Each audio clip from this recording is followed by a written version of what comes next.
We're here for Motorboats Monthly TV aboard the brand new Bayliner 642. I say brand new, this is actually the very first boat that they've built, but I have a suspicion there'll be a lot more of these on the water very soon. It's a very cleverly conceived boat. It's just over 20 feet long and it's aimed firmly at the starter boat market.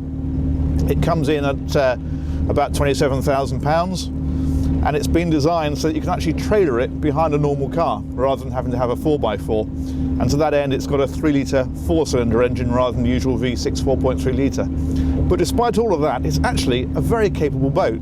The performance is very strong onto the plane and it handles really nicely. We can put it into a turn, it doesn't cavitate, it sits on the water well, and it's one of those boats that actually punches well above its weight. Although it's clearly aimed very much at the starter boat market, and it is a budget boat, it doesn't feel that way out here on the water. The driving position here is very comfortable.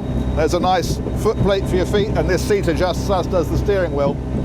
The visibility is very good, and this nice high windscreen and high coamings means that you feel very safe in the boat, and you're also very sheltered. In a straight line she'll wind out to about 32 knots, which is where she is at the moment, and then we can back off, cruise very comfortably in the high 20s. What's particularly impressive about this boat is the detailing that's gone into it. So for example, this sunbed here has a flip over section and then a non-slip walk-through so that you can walk through to the cockpit. Again, there's a lift-out section just here without having to clamber all over the cushions.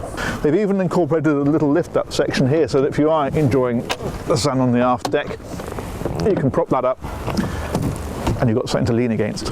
This cockpit area here has got a really good social area seating, and it's nice and deep as well, so when you're sat in here you're not feeling like you're sat on the boat, you're sat in the boat. The helm seat here will swivel to join the party, and there's a table that will sit in here as well, and when you're underway this seat here will flip backwards and that provides you with another area alongside the helm.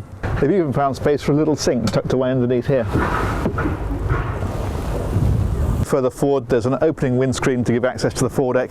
They've moulded in these really good sized steps and a rail here so that as you go forward, again, feels nice and safe and secure. And then finally, right at the front here, they've actually put a proper anchor roller on, and there's a good size anchor and chain locker. Down here there's a reasonable amount of headroom, and they've put these nice little windows in here as well. Sleeping for 2 people, and finally there's a little chemical loo that sits underneath the step and pulls out there. Clearly this isn't the most sophisticated or luxurious boat we've ever tested, but crucially, neither does it feel like a bargain basement offering. For the money, this is a fantastic bit of kit.